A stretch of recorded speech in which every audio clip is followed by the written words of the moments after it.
Blog Talk Radio.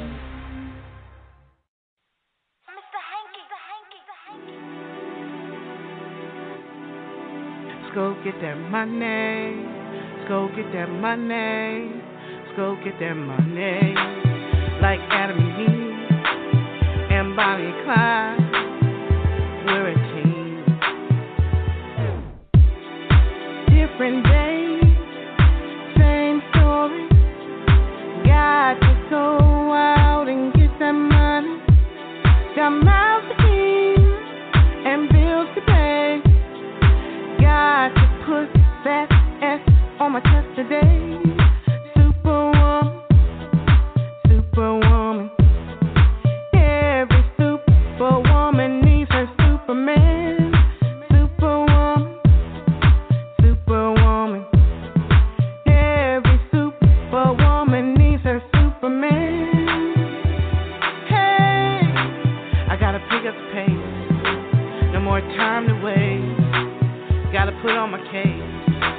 I gotta win this race. I got far too much to say. Different days, same story. Got to go out and get that money. Got mouths to feed and bills to pay. Got to put that S on my chest today. Superwoman, superwoman. Every superwoman needs her Superman. Superwoman, superwoman. Every superwoman needs her Superman. Superwoman needs her Superman.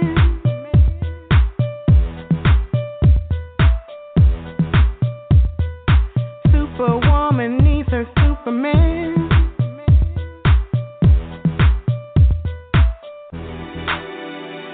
Hey, I gotta pick up the pace. No more time to waste. Gotta put on my case. I gotta win this race. I got far too much to say. Superman, superwoman. Like Adam and Eve and Bonnie and Clyde, we taking over, and that's no lie.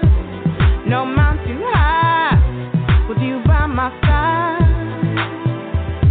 Hey, I'm your superwoman, you're my Superman. Hey, like Adam and Eve and Bonnie and Clyde, we will succeed. Superman, superwoman, like Adam and Eve and Bonnie and Clyde, we taking over, and that's no lie. I got your back, baby, and you got mine. Hey, let's go get that money. Let's go get that money. Let's go get that money. Like Adam and Eve and Bonnie and Clyde, we're a team. Superman, superwoman, like Adam and Eve and Bonnie and Clyde, we taking over, and that's no lie. And listen, I got your back, I got your back, baby, and you got mine. What's going on? You have tuned in to another episode of On the Move Unscripted. And today I am doing another one of those, those series, the This Cant Be Love series, because I wanted to take the time to really celebrate and promote the different actors and actresses and people that, have been a part of the movie This Cant Be Love all that time. Like, I know most people, when they do movies, or whatever, they don't really go back and promote the actors anymore. they don't go back and see, like, what is the actor doing, or what can I do to promote the actor, or what can I do, to help their career, or what can I do to push them or celebrate them. Like most film producers, once a person has made the movie, they go on with it. They go on with the next project, and they don't really give back. So my goal. My goal was to make sure to give back. I wanted to give back to different actors in the best way that I could, because for me, we were like a family. We were like, it wasn't just about, let's get together, y'all, and let's try to do this project. Like, when I first decided to do the movie This Cant Be Love, I had no experience whatsoever in, when I first wrote the script, I had no experience in film at all. I wrote the script while I was in Chicago, so I did not have any experience in film. I didn't know. It was like I took a step of faith. I had some people in Chicago that were into plays that basically taught me how to do it. They taught me how to make the film, make the script for the film. So when I moved to Atlanta, I actually went to the Art Institute of Atlanta, and I started and doing some studying there with a friend of mine named Carolyn, who actually helped me with writing, encouraged me and showed me how to write the script. So anyway, did the Love House, and then now I'm ready. I started doing some other, joining some other teams or whatever with filming, and just kind of learning how to do it. And then after that, I was like, okay, boom, let's do this. It's time to move forward and to really try to do this film. And so we did the audition, and a lot of people came. And one of the people that came is the young lady that's coming on today, Jessica Victoria Steele. She actually was one of the people who not only did she come to that audition, or she was a part of that, but also my sister. She was in some of my sister's plays, and I just always loved her spirit. I loved just who she was, like, the kindness of her heart, just who she is. And she's more than just, an actress. She's also a model. She speaks different languages. She's a musician. She's just so much beyond just being, such a wonderful and supportive person. She was one person who, throughout all of this, she never was like, oh, this ain't going to happen, or, oh, it's taking too long. She was never like that. Her spirit was never like that. Anytime I was just like, hey, this is what I'm trying to do, she was always supportive. And I feel like she was supportive because she could see the broader vision. But I'm not going to speak for her, so let me just go ahead and bring her on. Jessica, are you on the line? I am. How are you? What's going on, Miss Jessica? Jessica. It's so good to be talking to you. I know. I don't think I've seen you, or I don't think we've actually talked for. It's been a long time. Yeah, too long. And, we Yes. get so busy with life and stuff, and then COVID hit, and it's like, you know what, I realize I need to make time for everybody, even if it's a 10-minute check-in,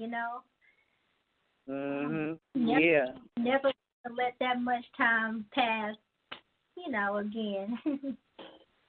I think a lot of people realize what 2020 has been about more than what we even realize. Like, everybody, when we was going into 2020, everybody was like, 2020, 2020 vision, yeah, we were always excited about 2020. Now we coming towards the end of 2020, we're like, Lord, help us, Jesus. Please help us. Help us, Lord. And I think we started to realize the importance of relationships and family and people in our lives, people we was taking for granted. You know what I'm saying? And also even the art, because when you really think about it, in music and TV has kept us sane and united us. a lot of people get too busy to even, watch TV or really appreciate it, with work and stuff. But now that things have slowed down and forced you to be in the house more, I even think that people have developed a deeper appreciation for the arts too. You're right. It's the only thing kept them sane, especially for the people who, like, think about the single people who don't have family members. They were living by themselves before COVID. I'm sure TV and the phone was their best friend. Yeah, like me. That's me. and even, right. And even my cello, we know I love my instrument and music, but I didn't necessarily have time to really just work on things to express myself. I was always working on something for a performance.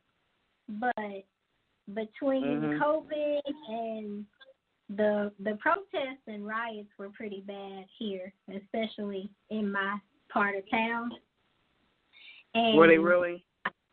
Yeah, there are places that are still boarded up now from the summer where they were looted or, and so I found that's where the Marvin Gaye What's Going On came from, because that was the only song that kind of expressed how I felt, and I just was working at for therapeutic reasons, not even for entertainment, So COVID in 2020 brought on a lot. It's so crazy to me. It was like, I have been living in Atlanta on and off for 20 years. Two of my kids were born right there in Atlanta. One of them was born at South DeKalb Mall, and the other one's born at North DeKalb. I said South DeKalb Mall, Southern Regional Hospital. I was in Yeah. Southern Regional Hospital. I had one born at Southern Regional Hospital and the other one born at North DeKalb Hospital. So I've been in and out of Atlanta for years. And it's so wild that when God told me it was time for me to come home, I was fighting it, not understanding that He was trying to put me in He was trying to get me stable because of what was to come. I need to be, where I was going to be when this change started, and I didn't know that. But you really got to be obedient. Your spirit man and what you hear God telling you, and not be like, I don't want to, Yeah. Right. You sure do. So I'm trying to remember, how exactly did you become part of the film This Cant Be Love? I'm trying to remember. I don't remember you actually coming to the audition that we had at Clayton County Mall. So I'm trying to remember, how did that come about? I saw the posting, I think, for the audition on a private audition page on Facebook. And so I submitted for it, and you sent a time, date, and location to come somewhere, but that was actually our meeting at the restaurant. And so I was prepared to audition. And so then we were talking. It was me, you, and some other people who were a part of the film. And we were talking, I guess, about past, acting opportunities. And then that's when you realized I was in Angela's play. And you were like, my sister? I'm like, yes, that's where I started. So then you were like, okay, well, I like what you all, you liked our conversation, everybody there. So you said we would be a part of the film later. But then Angela had another play, and you came and saw me in it. So that was kind of like my audition for you, because you got to see me act in Angela's play.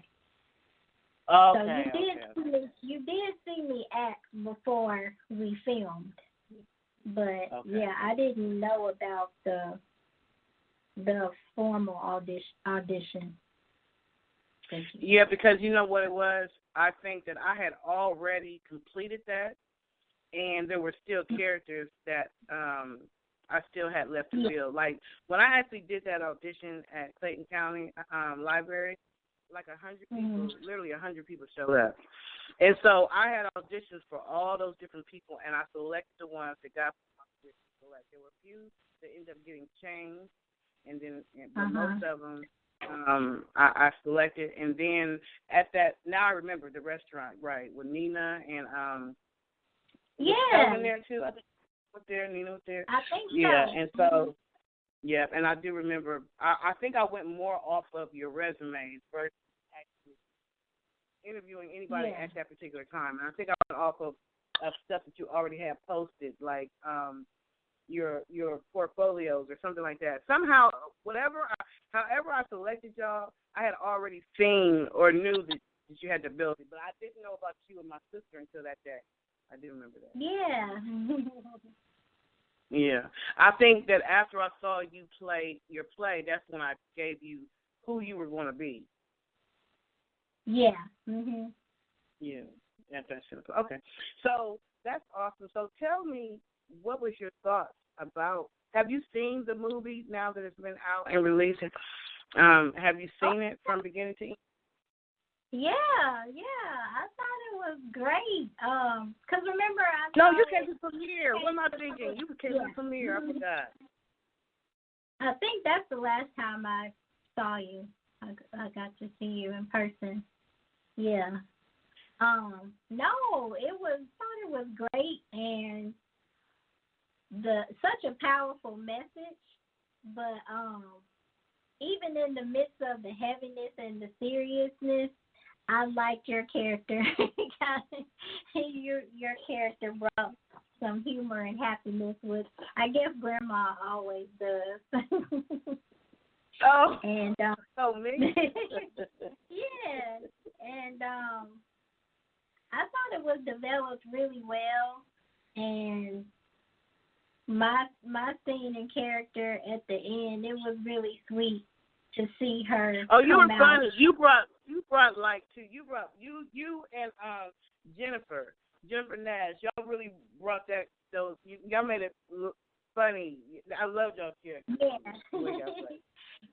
Yeah. Yeah, it was really great filming with everyone in my scene. So it was nice to be a part of the happy ending, and to let a viewer know who could relate to the experience, that the Patrice's character had, that you can overcome it, and it's not the end, and it's just part of, some people's story, some people's journey, but you can have a happy ending.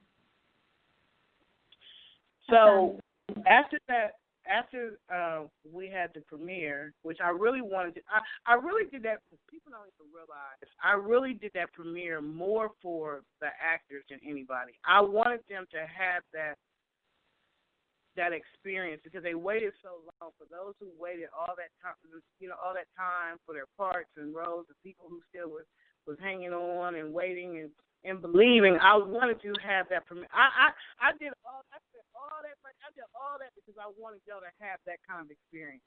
So for all the people who came, that just made me feel good. And do you know that? But then I actually put it out on YouTube. Because that's where I was led to put it at. I don't know where we'll go from there. I don't know how God will inspire me to what to do with it after that. But it already has over 10,000 views since I put it out in January. And it's got a lot of comments. Yes, and it has like 241 likes. So people are, and it has so many, a lot of comments. People are taking time to comment their thoughts or react in some kind of way. So that lets you know that this movie project, was bigger than us for all that time it took. Right. Yeah. I'm so thankful that you completed it, because, like I said, I was just honored to be a part of such a beautiful, powerful message. that needed to be illustrated the way that you know, produced it. And I bet it'll have even more by the end of 2020. We need to figure out. I believe so, because the numbers are increasing, it seems like, on a daily basis. So people must be sharing it, and you know what I'm saying? I mean, because I always felt like it was a story that was going to touch people's lives, you know, or whatever. So, but enough about the movie. Let's talk about you for a minute. I want to get into Miss Jessica Victoria Steele. And I'm trying to remember, so Victoria was actually your name in the movie, too. Yeah, that was my character. So I felt like that was a divine sign. My dad would say divine synchronicity. Yes. So I never knew that you graduated from Spelman. I never knew that. Oh, yeah. The year 2000. That's my beloved alma mater, and I majored in French. And I studied music. I studied the cello there. I studied abroad in Paris for a semester. I studied French, and I studied music at a conservatory in Paris. So yes, I love Spelman. It's the best school ever. So, okay, you know, French is my favorite freaking language. In fact, if things ever go back to somewhat a normal state where I can travel out of the country, it is my prayer. And I just want to say this to y'all in France, in case y'all hear this, Paris, because I know I got people listening in other countries. I want to come to Paris. So can you please say something to me in French? Can you speak to me in French, please? Let's see. Merci beaucoup d'opportunité pour d'être en votre film. Je vous adore, je vous respecte beaucoup, et je vous apprécie beaucoup. Awesome. Okay, so what you say? So I said, thank you for the opportunity to be in your film. And I love, respect, and appreciate you so very much. So you also speak Spanish. Can you also interpret this and say the same thing in Spanish? Okay. Muchísimas gracias para estar en su película y le aprecio, le encanta y le gusta mucho.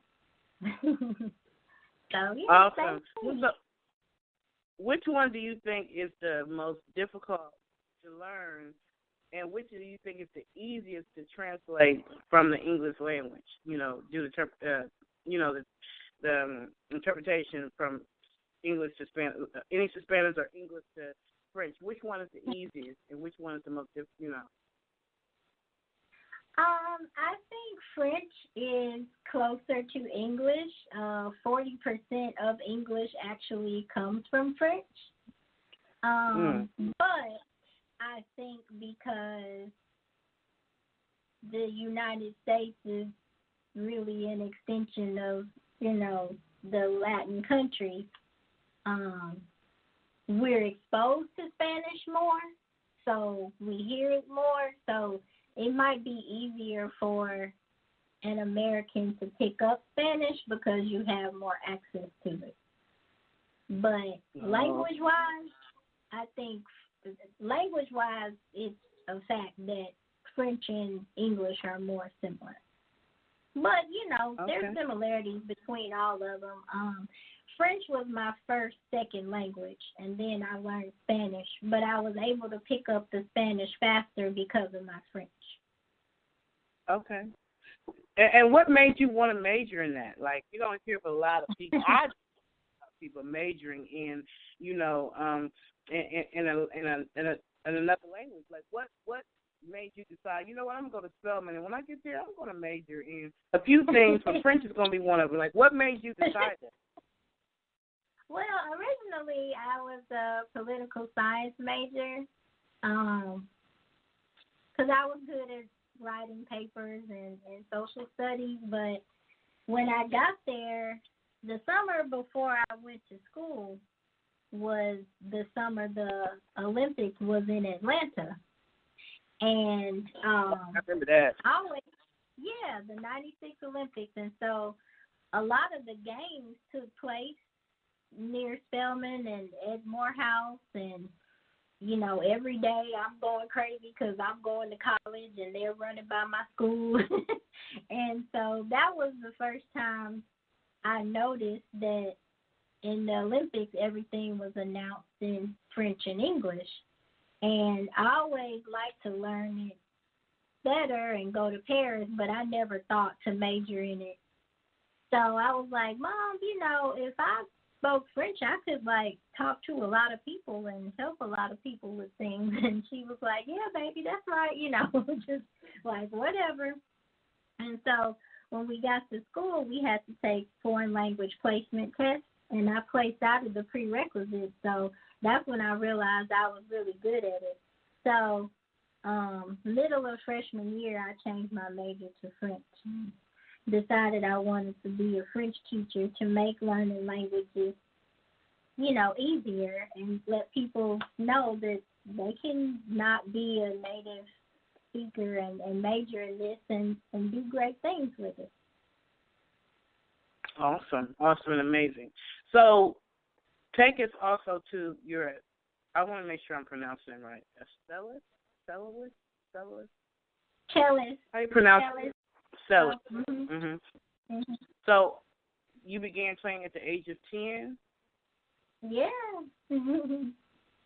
Wow. The orchestra teacher came to our school to introduce strings, and it was love at first ear, I always say, because I had seen a violin before, but I had never seen or heard a cello, and I just thought it was the most interesting, fascinating thing I had ever seen in my life.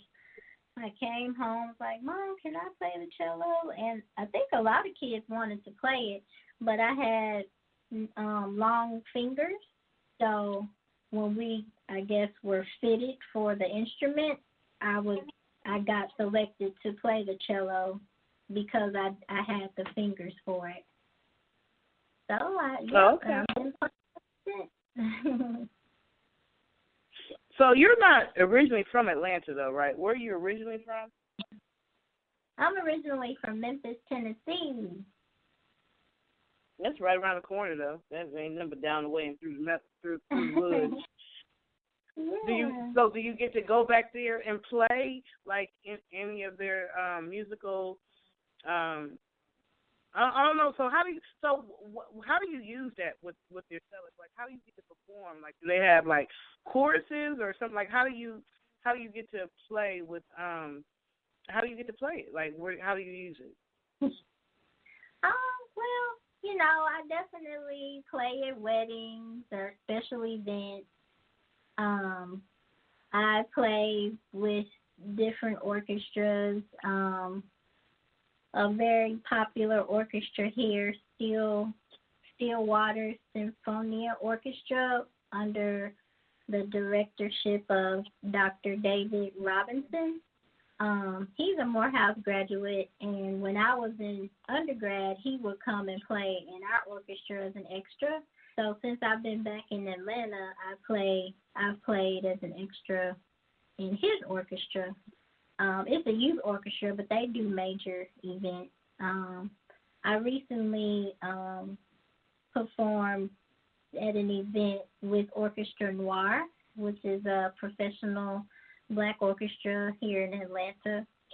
And Sunday and Saturday, I'll be recording on a gospel album. So kind of just to get one gig and, you know, then get referred to another. And the internet definitely helps to put videos out there.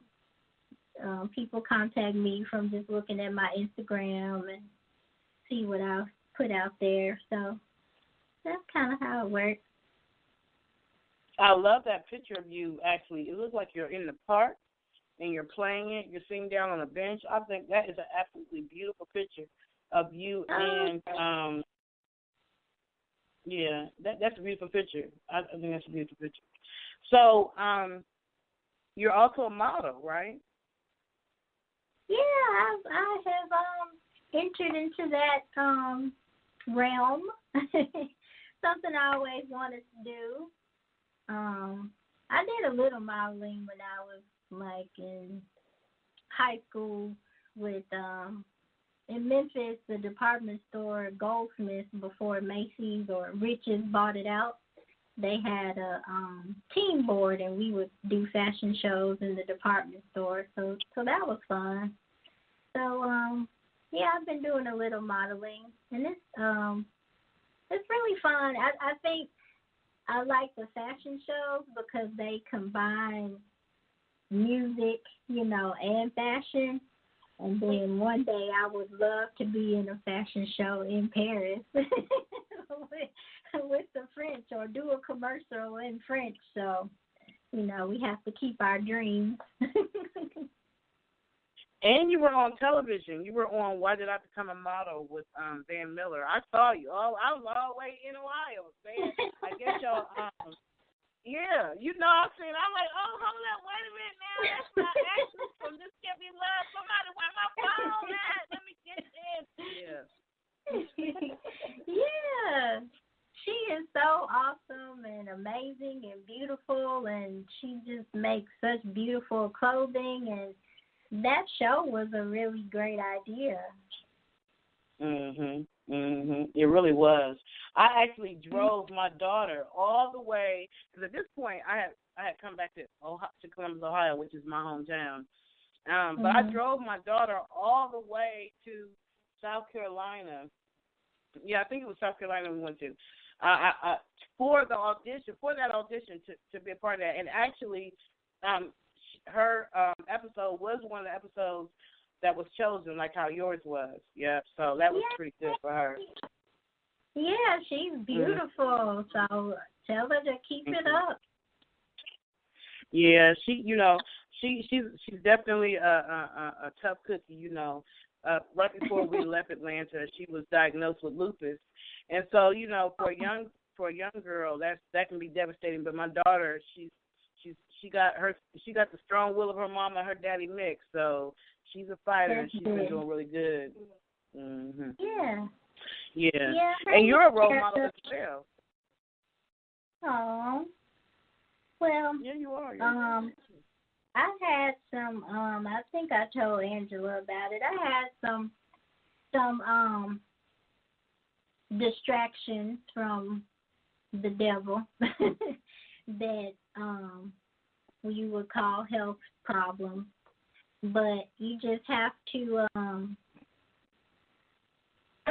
be thankful that you found out about it so you can know how to deal with it, treat it, and always believe that it can be healed, and don't let it set you back or discourage you. Right. So I think I remember, if I remember correctly, from that interview that you had on Why Did I Become a Model, and I believe I've seen it on Amazon Prime, but I think it also was on Fox TV, wasn't it? Like, wasn't some of it aired on Fox TV too?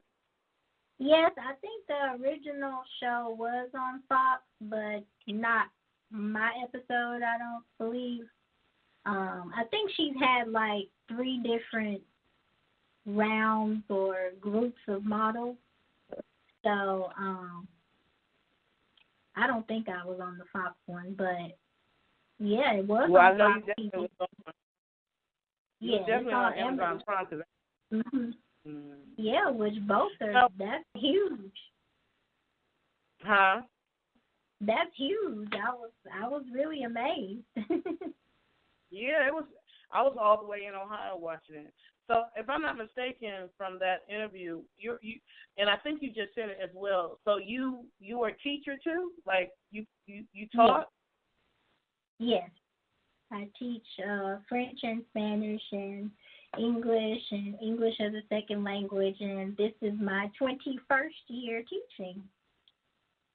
Wow. So, are you in college? You're elementary school? You're what age? What age do you teach? In my career, I have taught kindergarten, college level students, but I currently teach middle school. How you deal with them little shiny-nosed kids? We have fun. I have fun with my little ones. You know, I want to be the class and the teacher that teaches them something but doesn't stress them out about it, you know.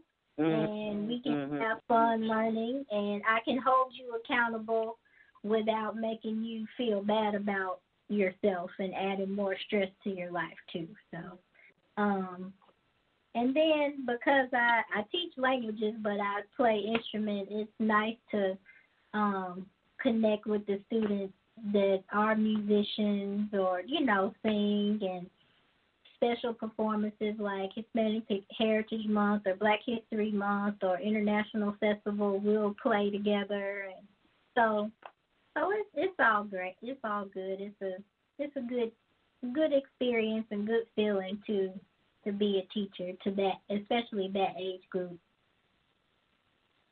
So they're just coming into themselves. Yeah. Because, you know, during that age is when they start to, you know, they're in their middle school is like 6th grade to like 8th grade, right? Yes. Yes.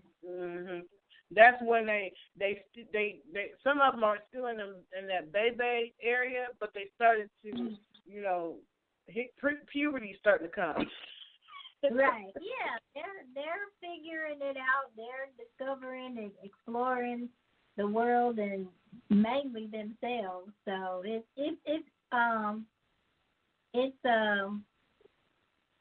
you have to be sensitive, you know, to what they're going through at that age of development. But it's right. good to be there for them. You can't tell them go sit the hell down. You gotta be nice to them. I get it. Right. Yeah.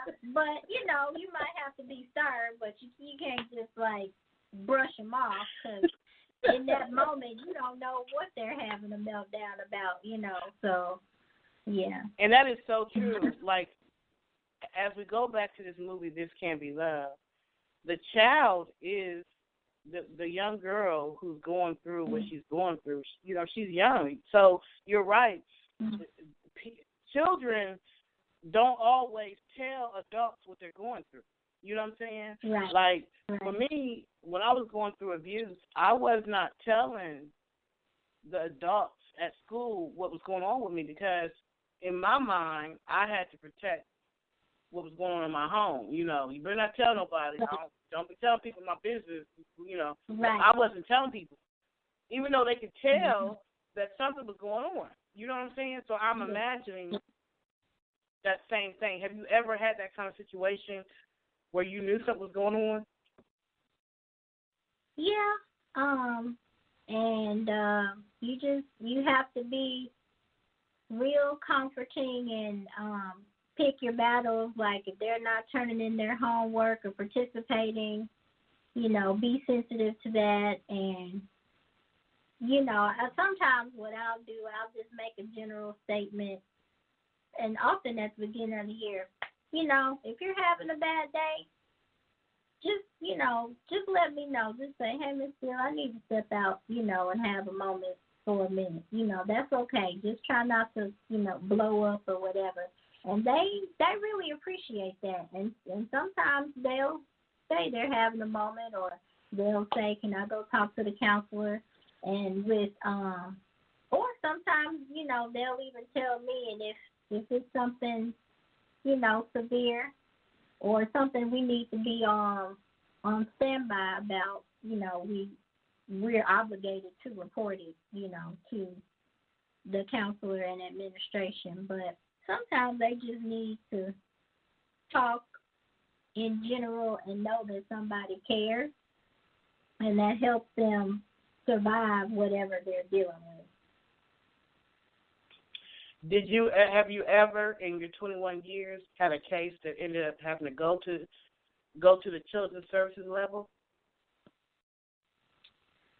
I think I wasn't the one who knew about it initially, but I was involved in like conferences and hearings. Yeah. I think that a lot of times the teachers are some of the first ones to actually notice the abusive situations. Like for me, my teacher was the one who knew that I wasn't being fed. Like she was the one who, when I would get to school in the morning, I was actually in elementary at this point. I was not in middle school. But there must have been something about the way I looked or something that made her feel like I wasn't eating, which I really wasn't. I wasn't being fed the way I should be or whatever. But the teacher must have known it by the way I looked or whatever. So when I would come to school, she would take me to the back room while everybody else was in class. She would take me to the back room and she would feed me breakfast. And she did this very often. Or she would bring clothes or whatever. So teachers are a lot of times the first ones to recognize when there's abuse going on with the students. Yeah. Yeah, I definitely made sure I brought, food for, certain kids that, knew were having trouble or, even take that extra moment like, you okay? How was your day? What'd you do this weekend? That kind of thing. Just to check in. So teachers are definitely first responders when it comes to definitely emotional well-being of their students. Definitely, because if you think about it, when I look at all these authors who are coming out, these women, because more women than men. Men are not really coming out that much. Not yet. A little bit. Tyler Perry probably helped them come out a little bit more than they was coming out. But women are writing books about it. We're talking about the stuff that happened to us as children. You know what I'm saying? So when I think about all that I was going through at a young age, I know there's a lot of people that was like it because got these books coming out now. So you're wondering, like, how many teachers, unlike yourself, knew or suspected that things was going on but never reported it. You know what I'm saying? Right. Because they didn't want to get involved or, And then, sometimes I've seen situations where reporting it, it may be reported, but the kid ended up in a worse situation than where they were removed from, too. Yes, so, that too. You talking about the foster care families and stuff. Right. So, I think that, the schools, the teachers, definitely need to report what they know, but I think when it gets higher up, it's a tough call sometimes to take it further because so many kids end up in worse situations. Yeah, I would say, that's the hardest thing because you think you're trying to help them by getting them out of that situation, but if they go to a foster home and then the foster home hasn't been thoroughly checked out or it's abusing the kids, so it's like taking them from there to there, so. Or if you take them out of the main home, but then you put them with a family member, and the family member ain't no better. Like, oh, my God, poor these children, So I commend you, in all honesty, for being a teacher and the love that I already know you show to your students. I bet you do make it fun. I bet they love, I can't wait to get to Miss Steele's class. I bet you they love, come to your class because they know that in spite of what they might have been going through, they're going to walk out of your class smiling, happy, for the most part. So kudos to you because being a teacher is not an easy job. It's not. And these parents are starting to understand that now that them kids at home. Yeah, 2020. The vision about a lot of things became clear. Right. Couldn't get the parent on a damn teacher conference for years. And all of a sudden, the parents got the teachers on speed dial. Don't try to call me now. Wasn't trying to call me in my class. So. That's funny. So, back to you and this love of French and being in Paris. I have always wanted to go to Paris. So you study at the, what is this? How do you pronounce it? École Normale des Musiques et Paris. So in French, the E is pronounced A only if it has that accent mark on it, kind of like the word fiancé. So fiancé is a French word that we borrowed in English, and it's pronounced fiancé because of that accent mark on the E. So my conservatory is called École Normale de Musique. Oh, okay. École Normale de Musique. I learned something. If I go to French, I may not be able to say nothing else but, hey, École Normale de Musique. Yay, I always start the year off with my students. You know a lot more French than you think. Like encore at a concert, and you want them to play again. Say encore, encore. That means again. And that's French. Yeah. And I know we that's yes, right? We is yes. We means yes. Croissant is a French word. Restaurant is a French word. It is? Yeah, restaurant, that's a French word. And you know, when you invite somebody, and on the invitation it says RSVP. RSVP is a French acronym. It means Répondez-vous s'il vous plaît, which means respond please. So see, you know a lot of French, you just didn't know it. Didn't even know it. Knew a lot and didn't even know it. That's what's up. So what you got coming up? Well, so first of all, tell us about the different plays and stuff that you've been in. I know my sister, you've been in at least 2 of my sister's plays, right? Yes. Mm-hmm. I love Angela's work and the messages in her plays too. Wow, it's been a while since I've been in a stage play. I miss theater. I've been in your film. I was in a thriller film called Karma. I was that's on Vimeo and Amazon. And with the modeling, I was in a fashion show on a reality YouTube show about fashion designers called Fashionaires of Atlanta.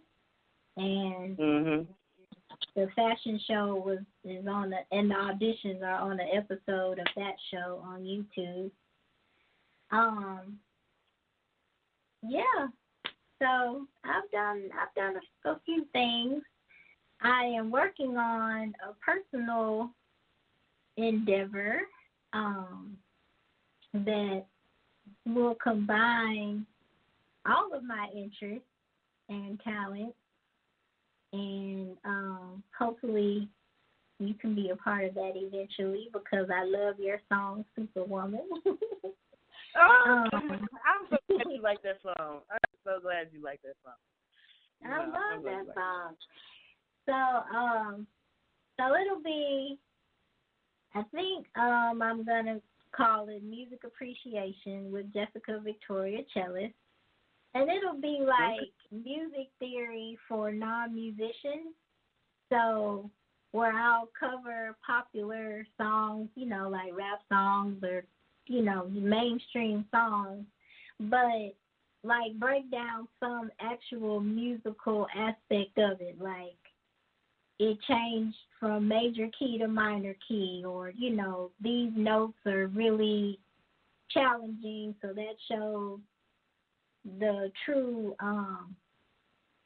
exceptional ability of the artist, or, the rhythm is what made this song really interesting or unique, or things like that.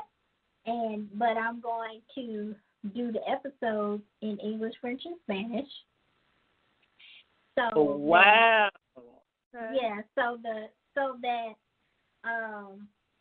like someone like you who likes French, you could learn some French from watching the French episode through a content of your interest. That's often an easier way to learn a foreign language. Like, let's say somebody is a lawyer and they want to learn Spanish because that might help them at work, with potential clients. Well, it probably would be a good idea for them to maybe watch Law and Order in Spanish, So just kind of right. a fun, lighthearted, musical way to learn some things in the different languages. But I'm also going to create my own commercial. So, okay. Because, I've done some things, but, nothing major. I'm not a millionaire yet. But, I like to call it a millionaire in the making. A millionaire in the making. You're a millionaire in the making. Millionaire in the making. Right. It's coming. But one thing, another thing that the year of 2020 has taught me is, we don't need to sit around and wait for anything to happen. If there's something we feel like we want or need to happen, we need to make it happen now. Because you feel me? If tomorrow ain't promised. It sure is not. So, with technology, with the cell phone, with the internet, you can create your own platform. You can, create whatever you want to do. So I'll be rolling that out pretty soon. And eventually I'll, want indie artists and talented people like yourself to be a part of it. So if you have sheet music for Superwoman, do you have sheet music for Superwoman? So with Superwoman, the beat, when you say sheet music, you're talking about who actually did the music part of it? Or are you talking about when you say, explain to me, I don't know. I'm one of those raw ones, so I don't know. What is sheet music? Explain to me what sheet music is. So, like how in the orchestra the musicians are reading music off of the stand. Okay, so that would be something that Mr. Hankey, because Mr. Hankey's the one who created the beat. So he will be the one who would actually have, if there's any sheet music, it will come through him. I am the one who just wrote the lyrics and sang the music, but he's the one who actually, he created the beat, and he's the one who mixed and mastered the song. I mean, who did the mixing and all that kind of stuff. I was just a singer and the writer. Okay. So, don't just say you were just, because the song was the lyrics, but the music behind it combined with your beautiful voice and the awesome lyrics, is what culminated this masterpiece. And so That's correct.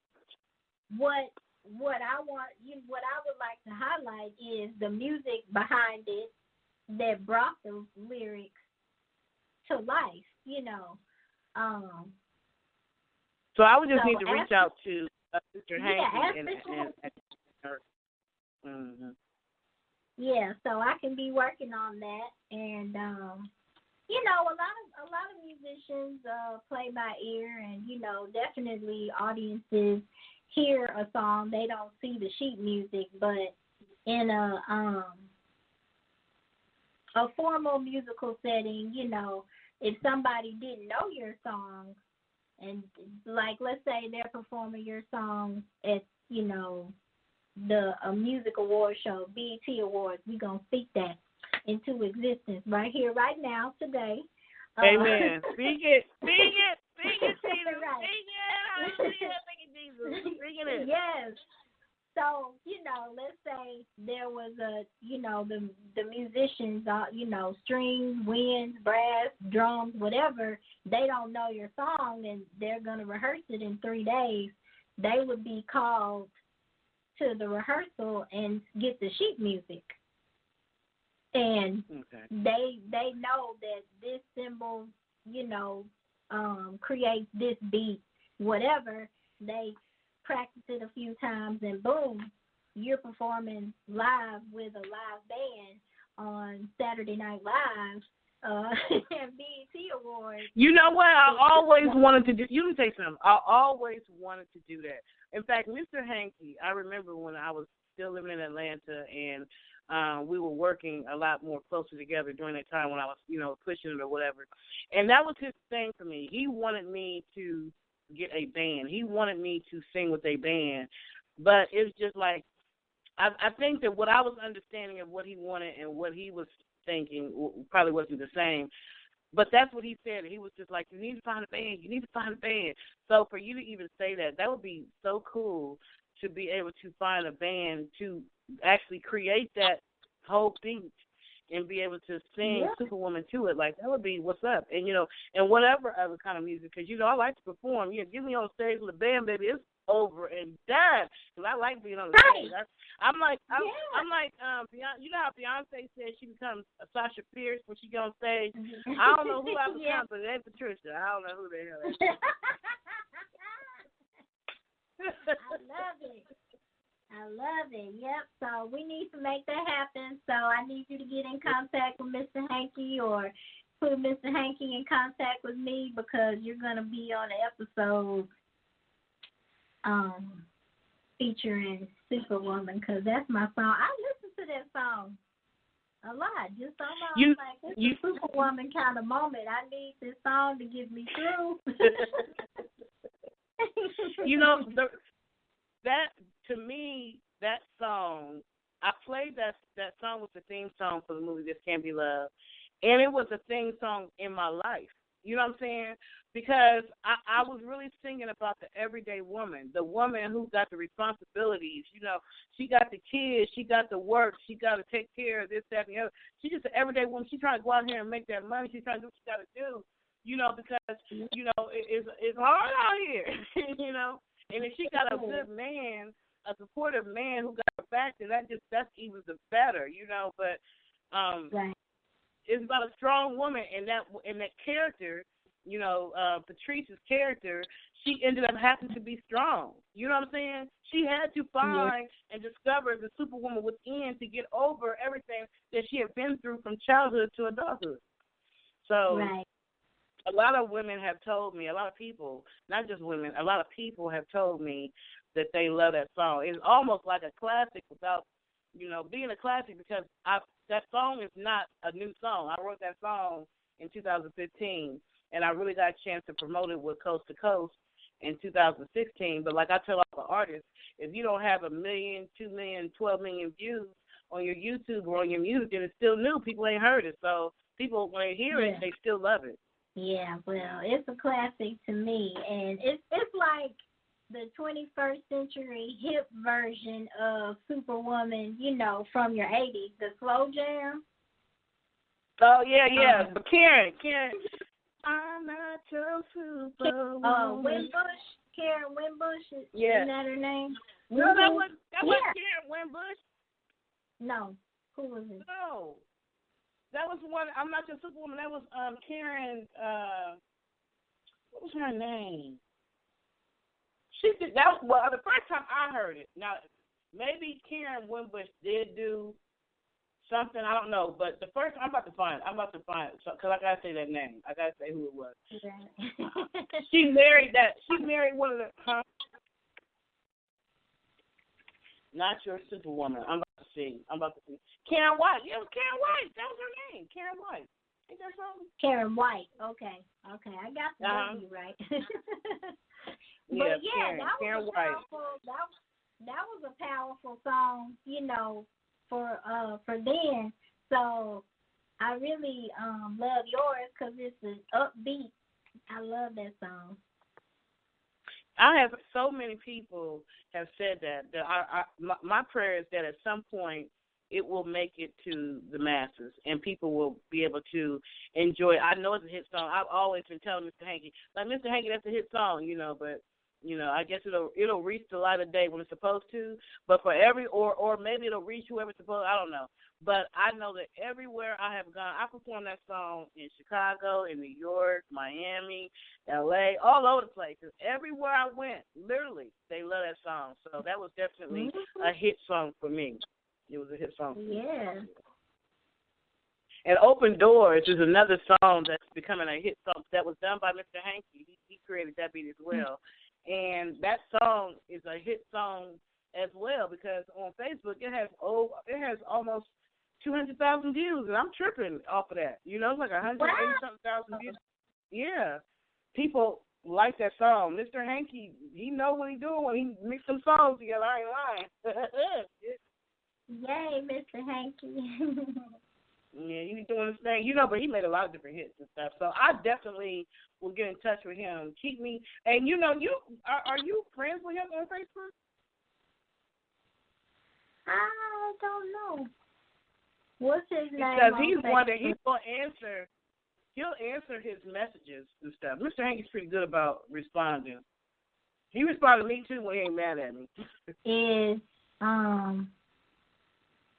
Hankey, Mr. Hankey, is that his name on Facebook? So when you're to find him on Facebook, his name is Corey. Let me see, Corey.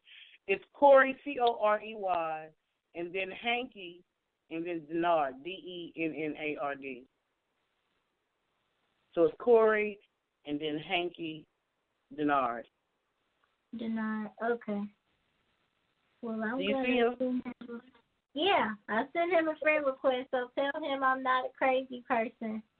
I'm on my thing right now. You know what? I'm gonna go to his thing, and I'm going to send him a message, and I'm going to tell him that you are trying to get in touch with him about the music. So hold on one second.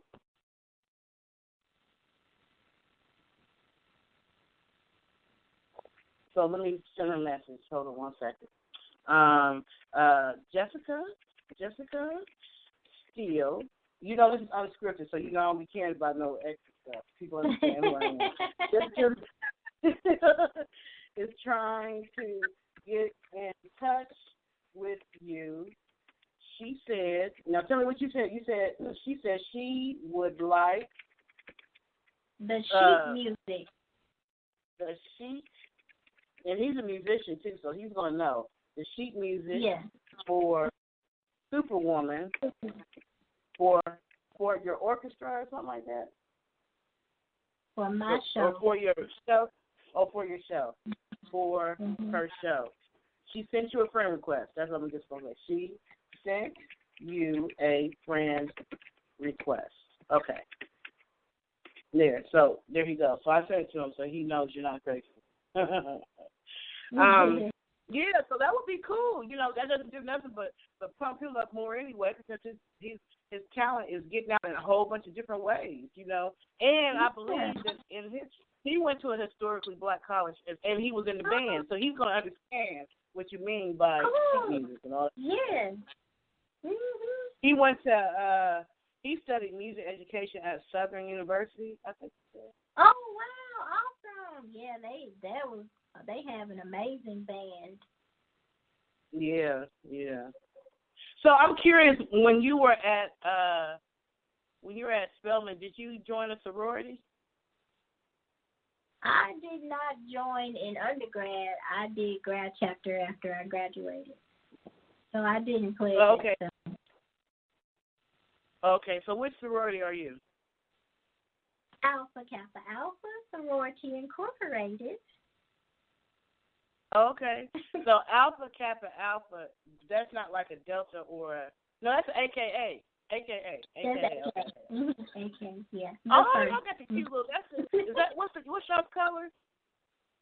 Pink and green. Are y'all pink or what? Pink and green. Okay. Instagram, yeah. Mm-hmm. Okay. Well, all right. So, what do you have any websites or anything out there? Do I have no, not yet. Nope. Just social media pages. I'm trying to close out 2020 with all of that. Okay. So I have. So how can I have a YouTube. I have a Facebook. I have a Instagram and Twitter page. Okay. Well, tell us what they are. What are they, so people can look you up?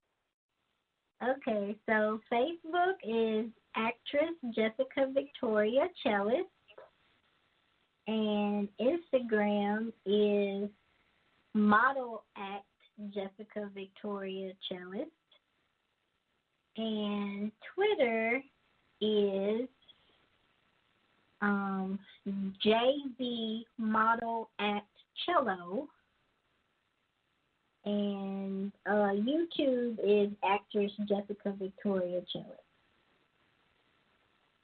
Okay. All right. Awesome and amazing. And for anybody who does not know, you actually can watch the movie This Cant Be Love, and you can see Jessica Steele doing her part in the movie. If you go to YouTube, you can just put in This Cant Be Love, Patricia M. Goins, and it should pop up, and you'll be able to see the movie and also the music video that we did for Superwoman.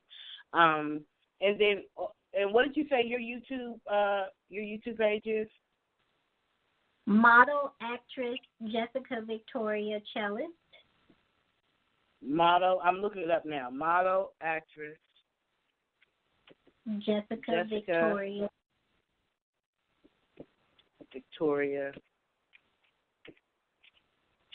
and you said Cellist.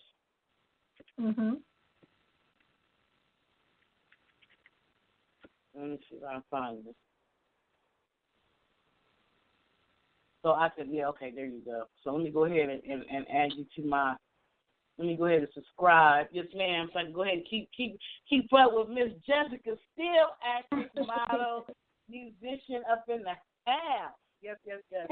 I appreciate you so much for coming on. So, I always like to ask for every guest that comes on Move Unscripted, I always like to ask you to give words of encouragement or wisdom or knowledge or inspiration, whatever you want to give to someone who either wants to become a musician or an actress or a model, like what, or just following their dreams, period. What words of advice would you give? Do not wait. Do not put off your dreams. Whatever you want to pursue it. Right now, your skin is fine. Your weight is fine. Your height is fine. You don't need $1 million to pursue your dream. Use the resources that you have and make it happen. I love it. The right time is now. Right. Because you'll never feel like it's the right time if you're waiting for the right time. Right. You'll never be skinny enough if you're waiting to be skinny. You'll never be, cute enough if you're waiting for your face to clear up or your hair to get longer or your butt to get bigger or your breasts to get bigger. I don't know what you're waiting on. Right. It's true. When I first started out, I had taken a vaccination for job pursuit that ended up not working out, and I had a terrible allergic reaction to it that adversely affected my skin. Like, without makeup, I was like Freddy Krueger. That's how bad my skin was. And it was so, and I don't even know why I was even brave enough to go on auditions and stuff. I would put on makeup and, cover up best I could, and I was probably at a new dermatologist every month, and definitely a lot of prayer. But it really helped me through that time, how I was embraced by the theatrical community, primarily Angela, your sister, and then just all different encounters throughout. Like with modeling, with, the opera, and you just have these conversations with different people who you think look beautiful and perfect, and they're like, oh, yeah, I have bad skin, and I did this, or I just don't care anymore, or, on stage or with the makeup, it doesn't matter anyway, and blah, blah, blah. And, you almost bonded through these imperfections. And, even the person who you thought was a perfect size too, well, they wanted to be bigger, or they didn't think that their stomach was flat enough or whatever. So don't put off anything. If it's in your spirit to pursue this, then that's God telling you to do it. And he'll get you there. He'll take you through. And I probably have more opportunities when I felt like I didn't look as good, than even when my skin did clear up, or to pursue modeling, I was probably at my biggest weight and got booked for fashion shows and department stores and reality TV shows when, in theory, if I had gone with mainstream, I'd need to lose probably 40 pounds to even consider pursuing it. So if it's in your spirit to do something, that's God telling you to do it. Don't worry about the rest. I would love to piggyback off of what you just said, because you're so right. A lot of times, physical imperfections that may have come through whatever kind of way can make you feel like, oh, I'm not going to be able to compete. I remember after I had done the move, I was in Chicago, and after I had done the move, we had completed, me and Mr. Hankey had completed, the music for Superwoman.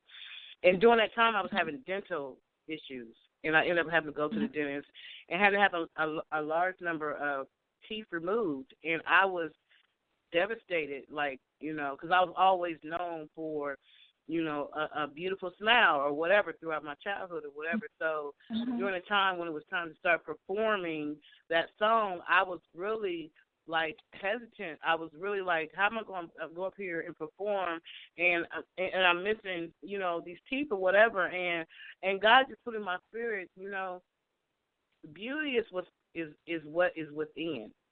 And whatever is within is going to flow outwardly in spite of what you feel might be ugly or whatever. So when we won that contest in Atlanta for Superwoman, I was up there without any partials in my mouth at that time. And performing even when I went to New York, California, I didn't have any partials. That was big for me. For me. Anybody else would be like, girl, go sit down somewhere, before somebody sees you missing teeth here and there. But I was trying to put in my spirit, it don't matter what people think. People say you're too old, this, that, and the other. But here I am, a woman who's over the age of 40, who's missing some very important teeth of it, and didn't have partials at that time. And God said, do it. Do it anyway. And it ended up becoming, a success. And look at you, like you said, you dealt with something that wasn't even your freaking fault. But you still got casted in major shows and movies and stuff, and them imperfections didn't stop that, because the beauty is from within. And when you're able to understand that, you don't care about what the rest of the world sees, because the rest of the world ain't going to see your imperfections. What they're really going to see is that beauty within. Right. Because when I look at you in the movie, I don't think about no skin imperfections. I just laugh, and I think how much humor your role brought to that movie and how you added such flavor and meaning to a part of the movie that was meant to be full of love and life. So I never saw any skin imperfections. People, when they see my music video, they sing Superwoman, they don't think about the fact that I'm missing, teeth here and there. They just think I love that song. Right. Yeah, you look beautiful. You look cute. You look fly to me. I didn't see your teeth, and you sounded like you had teeth. So I still got it, but I don't be like, look at here, look how many I'm missing right here. I don't do all that, but you know what I'm saying? I just figure it is what it is, and I do what I do, and I don't worry about what people think. Because people, you can get all the fake everything, fake boobs, fake butt, this, that, and people still could not like you. So it's all about how you feel about yourself, you know. Right. And a Superman or a Superwoman within. That's what's important. All the other stuff. Think about it. When you first meet someone, their outer shell only matters until you get to know them. Once you get to know them, it doesn't matter if they're beautiful or ugly, because what you really know is the inner man, who they are, you know. Exactly. So it is what it is. So for all of you, like Jessica said, if you got a dream or whatever, don't let nobody tell you too old, you too fat, you too skinny, your skin ain't cute enough, your hair ain't long enough, your butt ain't big enough, you ain't this, you ain't that. You tell all them people go sit down somewhere and go ahead and do you, because tomorrow ain't promised. Right. Yeah. That is so true. You made me. I don't even. I mean, you can be ashamed of your imperfections, or you can just understand that your imperfections don't make who you are. And if God said that door is going to open for you, it's going to open for you no matter what imperfections you have. Right.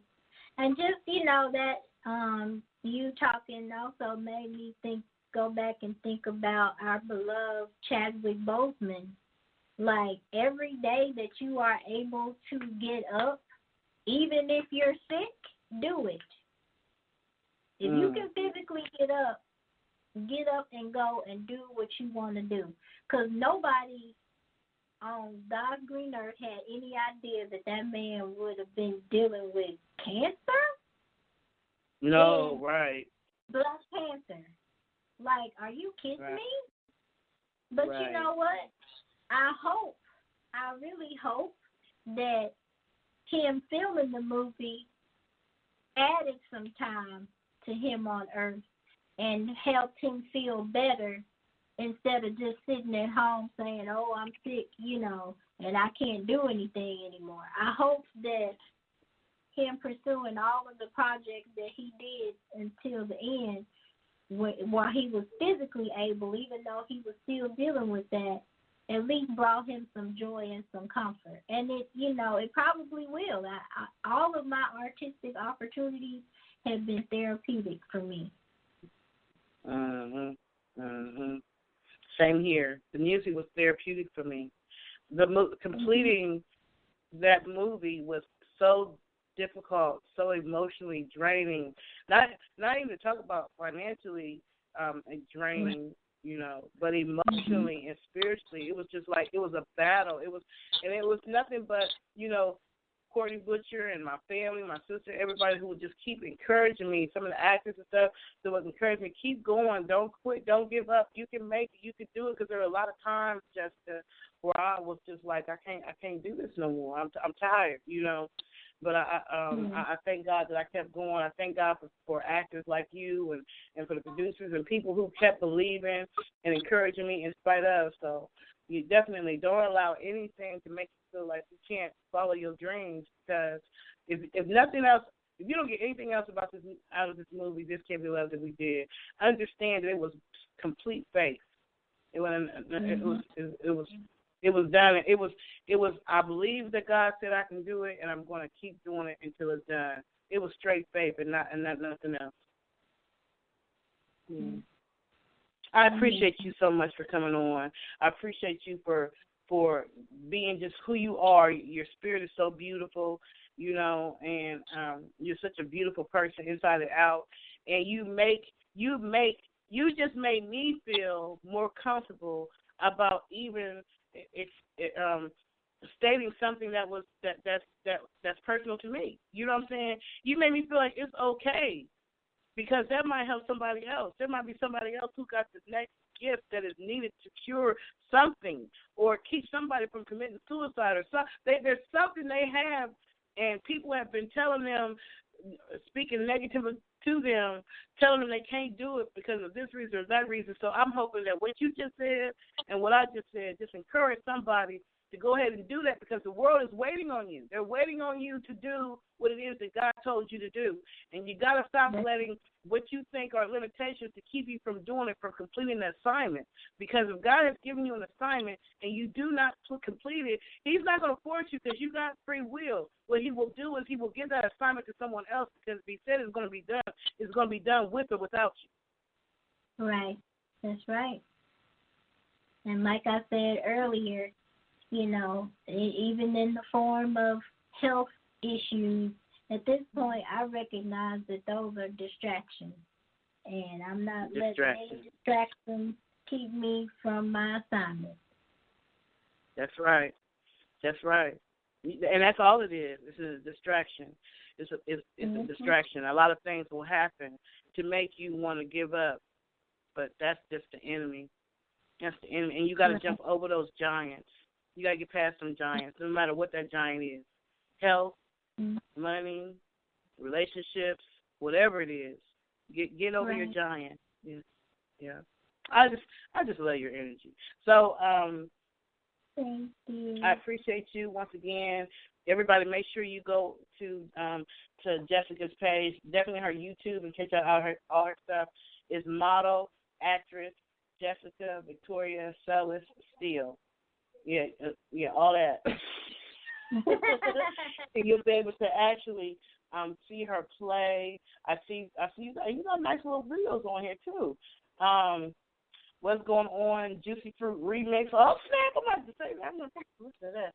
So definitely you want to go check her out. Doing what she does. If you're looking for an actress for your next film or play or whatever, please reach out to Jessica because she's gifted in both areas, film and theater. You know, and she's a pleasure to work with. I wish you much success, Jessica, Miss Jessica Victoria Steele. Thank you for being a part of this movie that I pray will touch millions, heal many, inspire most, you know, and help a lot. I thank you for being a part of it, and I wish you much success in all that you do. Definitely we will reach out to Mr. Hankey, even if we have to stalk him until he responds, and let him know that we need that sheet music for Superwoman. No, he's pretty cool. He'll get back to it. He's a good guy. Well, thank you. That's the one thing I can say about him. He's cool. Yeah. Well, thank you for allowing me to be a part of your beautiful project and your newest show. And I'm excited about us collaborating again soon. Yeah, I'm looking forward to it because, you know, you just never know what doors open. You never know what doors open. You just never know. You never know who can open the next door for your next whatever level you're supposed to go to or whatever. You just never know. So for me, that's an open door because that's someone taking something that I created with someone and turning it even to another entity. That's cool. I love it. What's up with me? Yeah. I love it. Mm-hmm. Well, you have a wonderful day out there in Atlanta. Is it raining out there? No, we had, the hurricane yesterday. So the rain is gone. A lot of people are still without power. But it was sunny. It got cold. It cooled down, but it's not raining. Oh, okay. Well, I'm definitely always, Atlanta is my second home. We're actually planning on coming out there in January for the Moody Gala pre-Grammy event. I don't know if you've seen me promoting it, but it's going to be a nice event. If you want to stop by, you can always go to, I think it's www.themoody, MODDY, Gala, GALA.com to get tickets. We're also doing we're doing a contest too. We're trying to find the next biggest artist that's going to open for that event. So if you know of any artists out there who are musicians who have a music video and they want to enter the contest, tell them to go to aroundtheworldmedia.com. That's AROUND AROUNDTHE media.com. Around the world. Well, I forgot the world in there, didn't I? Aroundtheworldmedia.com. Yeah, I around the world. follow that page. So feel free to, share on both of my pages too. Yeah, you sure did. You even built a profile on aroundtheworldmedia.com, didn't you? You built a profile. Oh yeah, I sure did. Mm-hmm. Yeah, you sure did. Okay. I sure will. And I appreciate you for always being supportive, for continuing. After all these years, you're still just as supportive as you was when I first met you at the restaurant. So I thank you and I appreciate you and I wish you many blessings, many blessings. Thank you. That's who I am on the inside. Everybody's cheerleader. Yes, you are. That was Jessica Victoria Steele. Make sure you check her out. And make sure y'all tune back in with us tomorrow when we have our show with Scheme Beats Radio Music Review. We got a guest coming on or whatever, so we will see y'all again tomorrow, 8 p.m. Eastern Standard Time, same channel. But until then, we're going to roll on out of here with some open doors because, this is the season for open doors, y'all. Another shift is coming, and I believe it's a shift of open doors where dreams and visions and goals are starting to come to pass in the middle of a pandemic. God, you can't limit God. Don't put God in a box. Until next time, I see you, Jessica. Much love to you, boo. Bye-bye. Take care. You're welcome. Bye-bye, boo. Can you feel that music?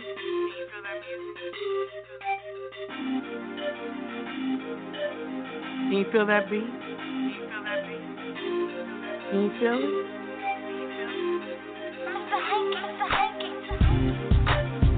Can you feel the music? Can you feel the beat? Yeah. Let the music cruise through your body till it reaches your feet. Yeah.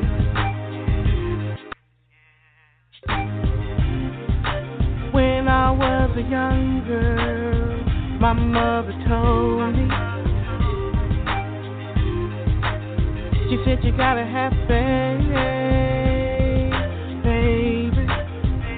You gotta believe. She said, when one door closes, another door opens.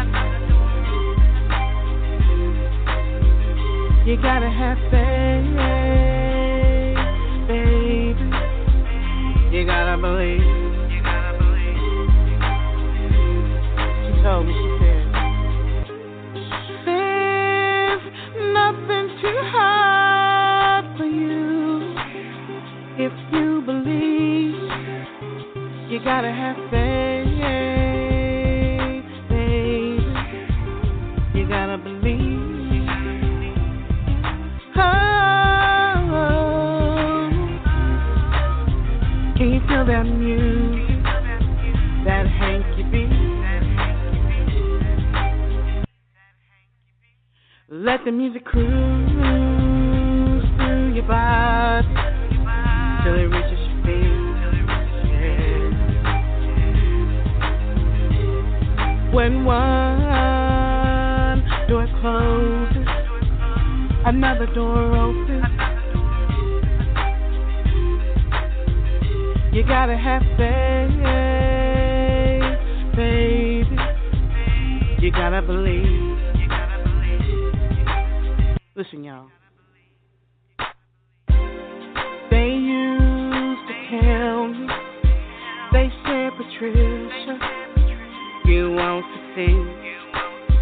They said that music thing, you won't succeed. But I didn't listen. You know why? There's nothing too hard for you. If you believe, you gotta have faith, baby. You gotta believe. Oh, and don't let no one stop your dreams, baby. Just keep on on walking, keep on believing, and have faith. Hey, woo! Can you feel my music? That Hankey beat. Let my music cruise through your body till it reaches your feet.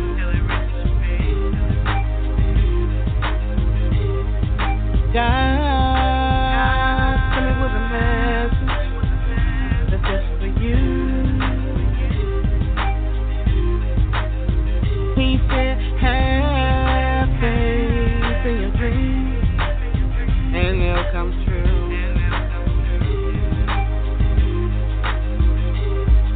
Have faith in your vision. Have faith in your dreams. Have faith in your passion. Do what you want to do. There's nothing too hard for you if you believe. You gotta have faith, baby. You gotta believe.